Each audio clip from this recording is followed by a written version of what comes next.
Everything is wrong. Nothing's going right. Imagine just being dropped right into a blinding white, freezing chaos. Every single element of nature is literally actively working against you. You're exhausted, your clothes soaking wet, and the temperature is just absolutely plummeting below zero.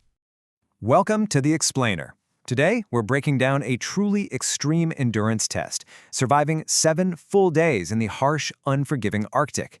You see, the team we're following is trying to pull off a massive redemption arc after, well, failing their previous survival challenge. So the stakes are incredibly high, the margin for error is exactly zero, and we're going to see exactly what happens to the human body and mind when pushed to the absolute brink. All right, let's dive into Section 1, Stranded in the Arctic. So our team's journey kicks off with a brutal drop-off right into 2 feet of deep, freezing snow. And right out of the gate, they set up a pretty unique set of constraints for themselves. First off, they only have the gear currently on their backs. No cozy tents were packed. Actually, they completely forbade them. Instead, they're camping right on top of a frozen lake, totally surrounded by animal tracks, with the very real, constant threat of polar bears roaming around. Now, if the elements just become too much, they do have a flare gun to call a rescue plane. But there's a catch. The penalty for using it to evacuate is supreme humiliation. You literally have to shave your head on the spot. Moving on to Section 2, the race for shelter. Okay, so with the sun rapidly dropping, the team immediately had to pivot to the absolute most fundamental pillar of survival. Remember, they didn't bring tents, right? So their very first step was to furiously dig a snow fort, just to block that biting Arctic wind and share some body heat. Step 2 was securing a fire, absolutely non-negotiable for warmth.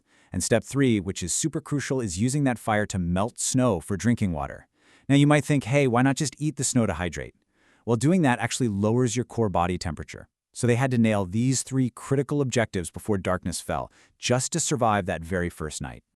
And I can't stress this enough, that shelter was an absolute necessity. Exposure to the Arctic wind drops temperatures so incredibly fast that a limb can literally freeze in just 10 minutes.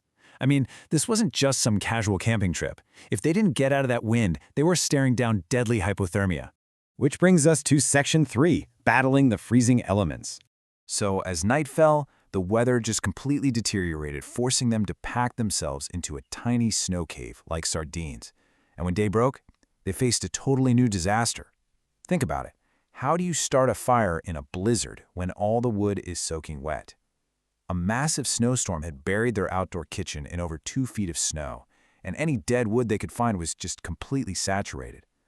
Without a fire, they couldn't get warm, and they couldn't melt water. But, here's where we get to see some true survival ingenuity. The unexpected tinder? Feathers. Yeah, by using down feathers they brought with them, desperately shielding them from the wind, they somehow managed to catch a single spark. That tiny, life-saving flame was literally the only thing standing between them and the freezing cold. This leads us right into Section 4, the threat of frostbite.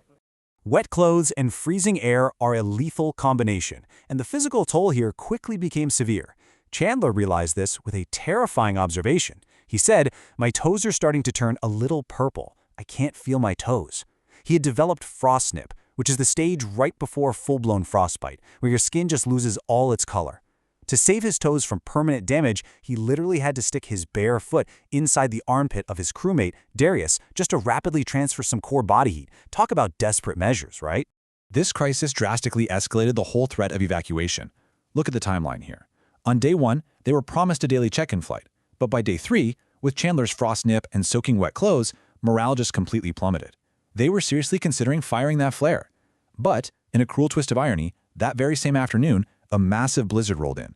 The pilot radioed that it was just way too snowy to fly.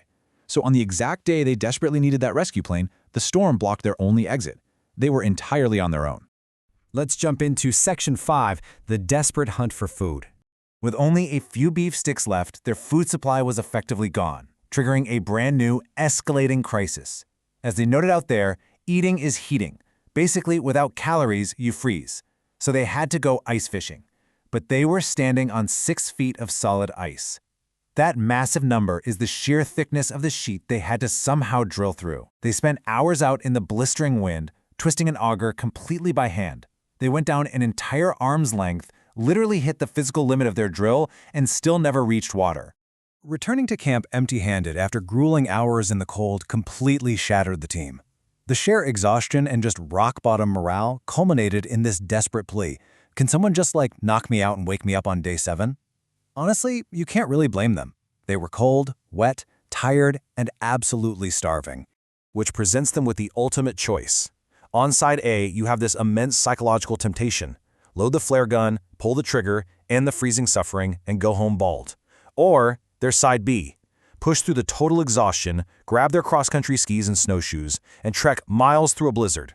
They'd have to cross a lake and a dense forest tracked with massive moose prints, all just to find a river where the moving water might mean thinner ice.